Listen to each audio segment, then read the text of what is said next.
Hey guys, Pat here from Brain Country. God is good all the time. And today I'm working on finishing up the cabinet for the back bathroom. It's a little bit different of a sink and cabinet than you might see in a standard bathroom, but I'm putting actually a kitchen utility sink in this cabinet here. So this is going to be the top, and this is going to be supporting the stainless steel 9-inch deep sink that I'm going to be putting in here. People have been asking about tools and how I operate them and different things, so I was going to take and show you how to fasten these 45-degree angles together, something beyond just glue. I have a biscuit joiner, but I decided I'm going to go ahead and use a doweling jig to help support the corners on the cabinet here. So I've got some 1/2 inch or 3/8 inch dowels. I haven't decided what I'm going to use yet, and so I'm going to disassemble this. I just have this pre-fitted so far. The cabinet sides and everything have been finished and ready to be assembled, and I'll take in this side room over in what I call the drying room and show you how I operate a doweling jig to help give the corners on this cabinet a little bit more rigidity.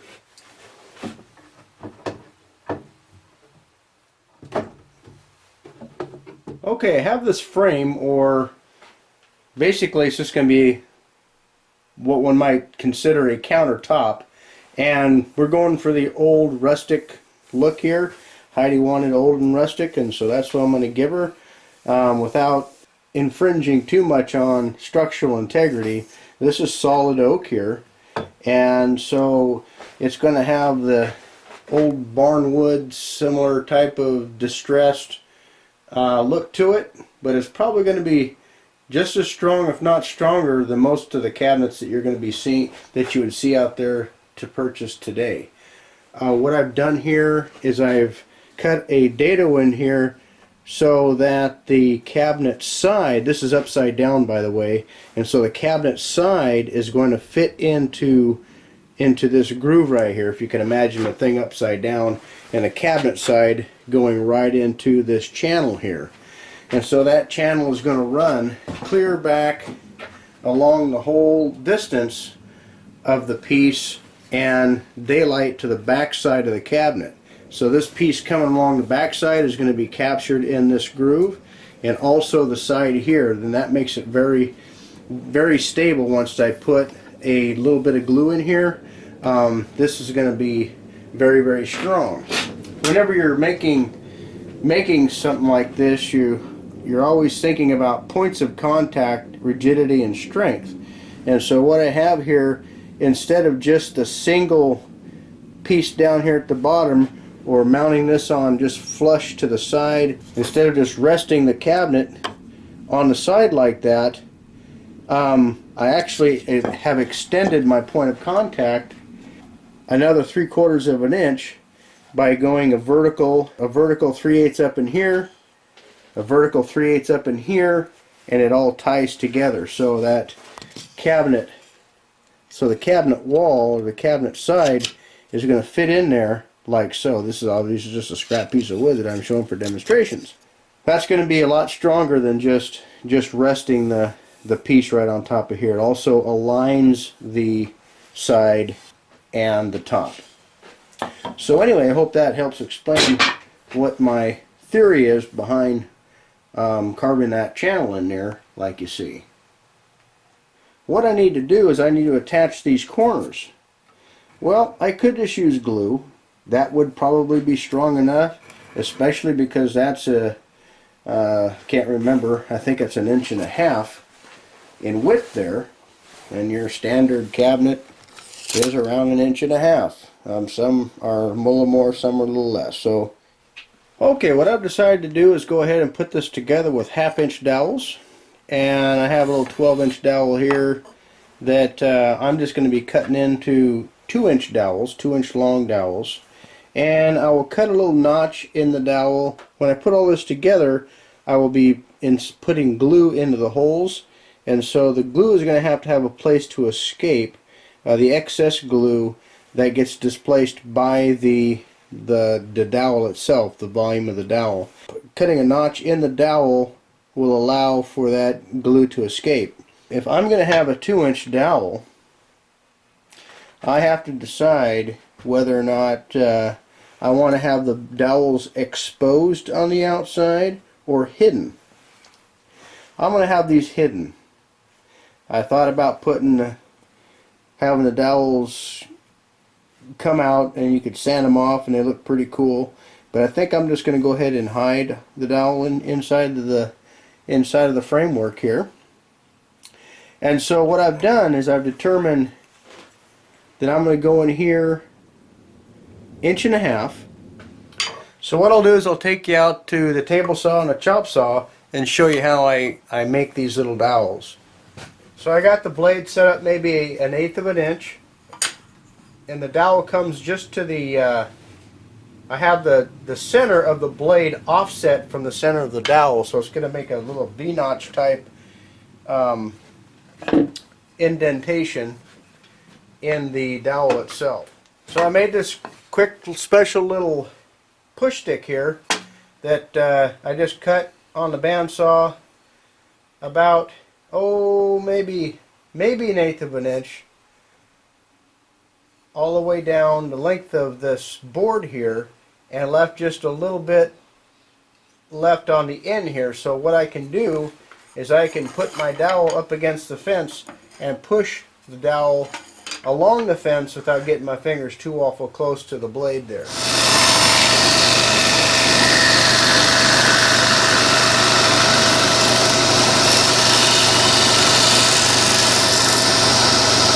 So now I just have a little V-cut in the dowel itself, and that gives the excess glue somewhere to go so the dowel can penetrate the dowel hole that I make with the jig. So we'll go to the miter saw and cut these into smaller dimensions. Okay, we're at the miter saw, and I made one of these just a little bit earlier, and this in here has a little notch already cut in it. So I just put a little pencil mark here, and I'm cutting these a little bit less than 2 inches. I'm going to cut the whole 2 inches, and I'm going to cut these at 1 3/4. So this will allow the dowel to make sure that it's inside of the joint, and also that the joints are going to come together. So here we go.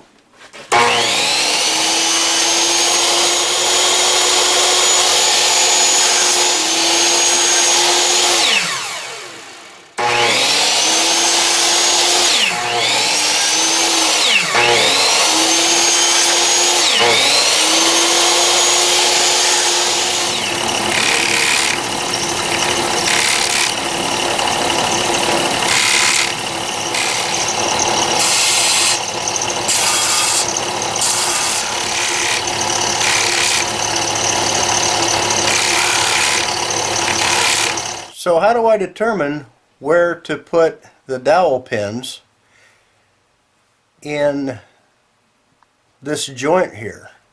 I have to set back away from here 1 inch and still have a little bit of room at least to not drill out past the edge of this corner here. So what I've determined, and over here I can go real close to the edge here and make my penetration with the 1 inch dowel, 1 inch side of the dowel anyway. What I could do is take and make a line here all the way across,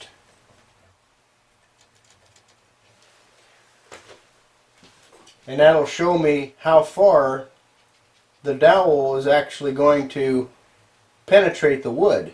I can't come clear out here to the end, or the drill's gonna come out to the edge here. So I got to come into right there. I always like to give like a 1/4 inch or 3/8 of an inch material around the outside of the dowel. So how far is that? So I can go in here with my square, and if I come in here at least 1.5 inches from the edge with the center of my hole, That way I can be assured that the dowel, the hole in the hole is not going to exit the edge of the frame here. So I can do that the same with the other side, and all the way around the frame I can make that same mark. So I can put these together, just set them together like that in the way that they're actually going to be, and line up these two lines, and then the outside edge of the frame is going to be exactly right. It won't be offset one way or another. It'll just come to a perfect point on the very end. Now I know the location of where my first dowel is going to be. I can line all of these up as it was going to be assembled. As you can see right there, those lines are lined up perfectly. Now I can line up my 45. I can put my square on at 45 and just put a mark anywhere that I want to on there, where I figure the 1/2 inch bit is going to still clear and not affect this corner right in here. So I'm just going to go ahead and put a mark. It doesn't really matter exactly where it's at, as long as I have enough material back in here to support that 1/2 inch dowel. So when this 1/2 inch dowel goes in there, it's going to be 1/4 inch on this side of the dowel. The hole is going to be 1/4 inch on this side of the dowel and 1/4 inch on this side of the dowel. So I'm going to have plenty of material back in here to accommodate the dowel and still have plenty of material in here to hold. So the dowel is going to be totally concealed within this framework, and you won't see the dowel. So I'm going to go ahead and go around and mark all of these lines here, and each time I come around here I ensure that my corners are together perfectly and perfect, and all these lines here line up perfect.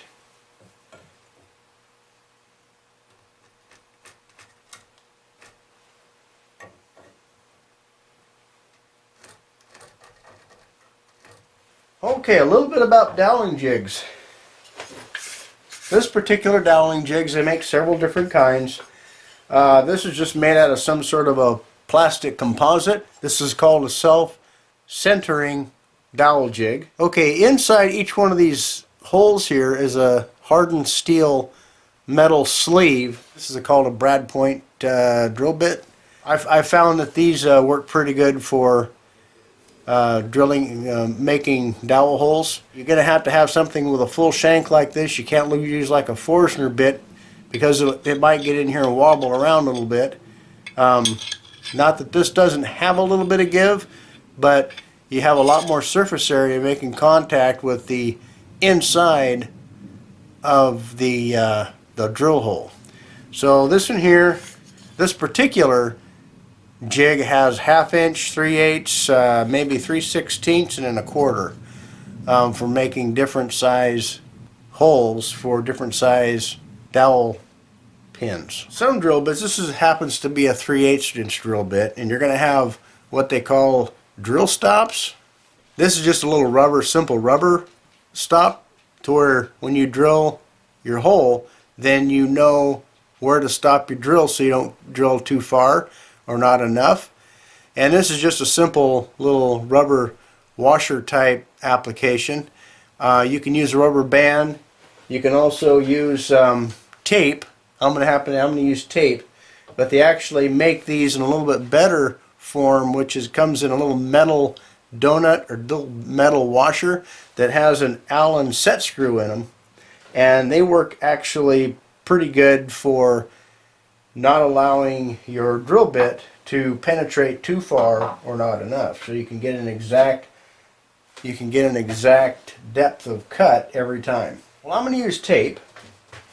And how in the world do I know how far in to go? Because you have the distance between the very top of the jig, the bottom of the jig, and then you have to penetrate in 1 inch. So I'm going to recess the bit in here and go 1 inch past the bottom center part of the jig itself. Then I'm going to take a tape measure and measure in 1 inch to where the drill is I want the drill to bottom out in the bottom of the hole on on the frame that I'm working on.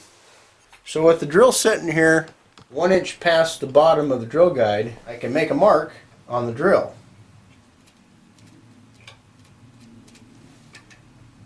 Then I can remove the drill, and now I know where to put the limiter or signal tape that tells me where to stop. So I just simply find my pencil mark, wrap the tape around the bit,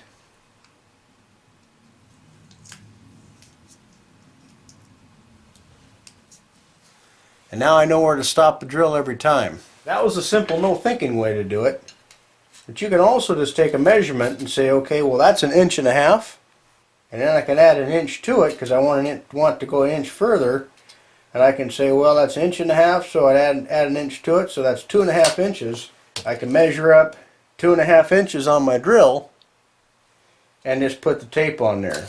The reason I put these lines on here is to give the drill guide something to line up on, so I know exactly where the center of the hole is inside the frame.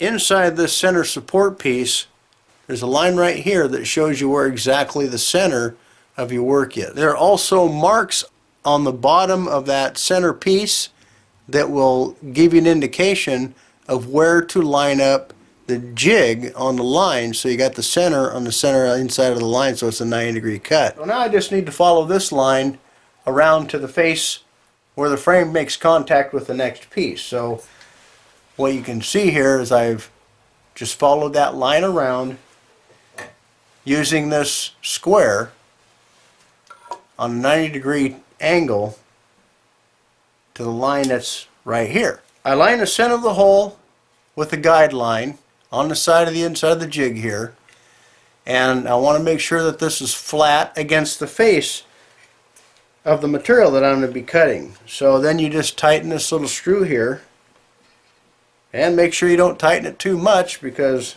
again this is just a plastic jig. They make metal jigs out there that are better than this one here. Okay, so now you can see the line in here. Now they got two hands free. Here's the guideline, and I match that up with the 1/2 inch guideline on the jig itself. When you go to tighten this down, you want to make sure that the bottom of the jig is flat against your work all the way across, so you get a good square cut. Here you can see the line that runs across the face of the board. Inside you can see the line that runs across the center of the hole. Now I just put this in a clamp here, and so I can focus on getting the bit square to the hole and making a good clean cut.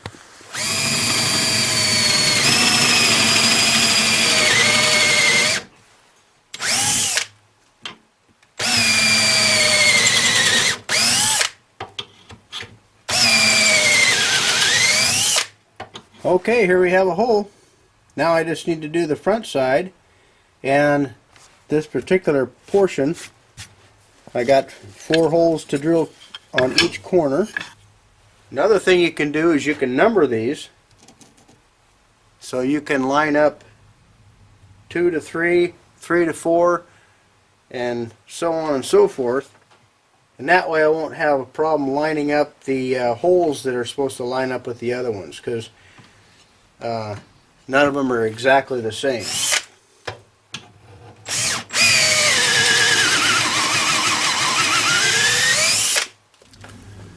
Okay, there's 2 holes on that end. You see how the holes will line up perfectly. Now one thing you want to consider too when you're working with one of these jigs is you always line up the 1/2 inch hole, or whatever hole size that you're making, with this line. I've done this before, but you can line up the 3/8 hole on the line, and then when you go to drill, you drill the 1/2 inch hole. Then you're going to be like almost a whole inch off here on your part you're trying to drill. See, so you want to always make sure that the 1/2 inch hole is lined up with the 1/2 inch line on the material that you're boring here.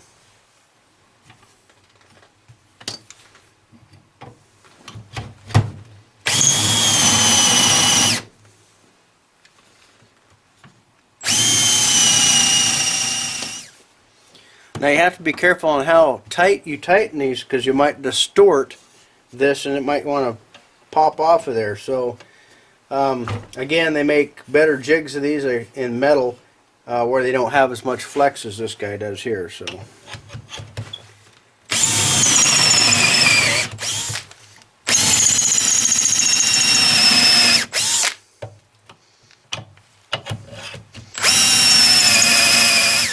now guys, we're just simply ready for assembly.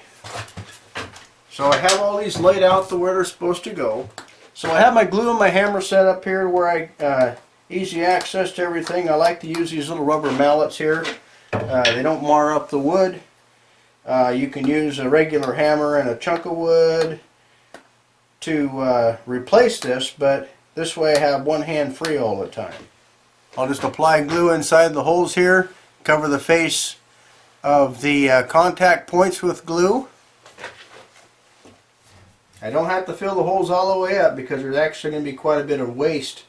So, but I also don't want to cut myself short of any glue either. So what I'll do is I'll fill the holes up maybe halfway full.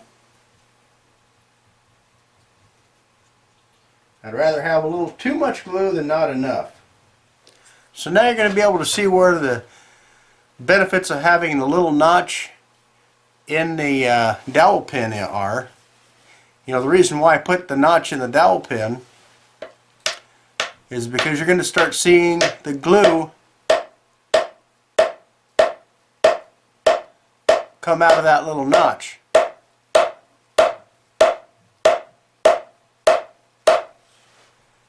Now I have a lot of glue in there, so I'm not afraid of that joint coming apart on me. I also want to verify that I have 1 inch coming out, at least 3/4 of an inch.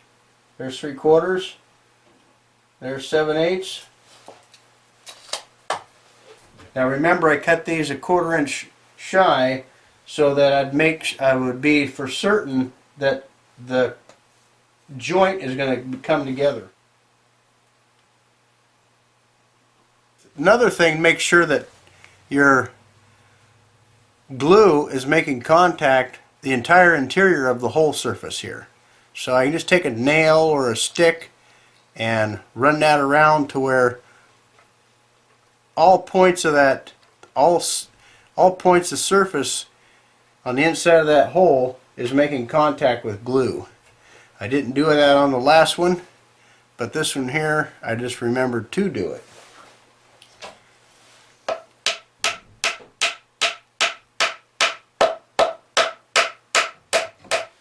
So now I want to do the same thing with the front and the back part of the frame.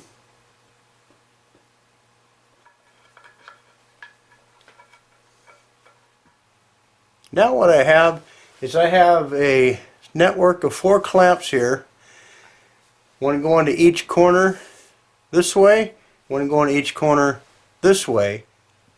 All of my surfaces have glue on the contact points. And now I'm just going through and tightening up the clamps evenly all the way around so I can bring all of these corners together.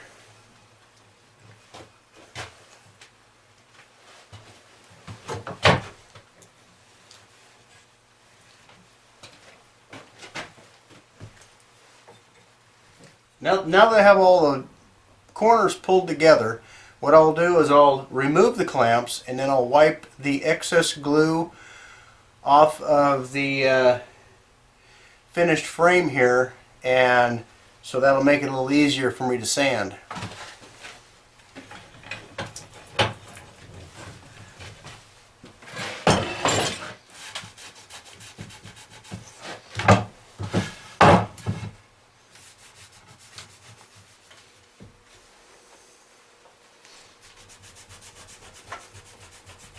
Okay, well, I'll let that sit and dry. Another thing you want to do when you're gluing something like this, like a picture frame together, is to verify square. And I've done that. It's square, it's clamped together, the corners look pretty good, I got everything clamped up. So I'll let this dry for a day and come out here and see what we got tomorrow. Thanks for stopping by. Hope this helps somebody out. Take care and God bless.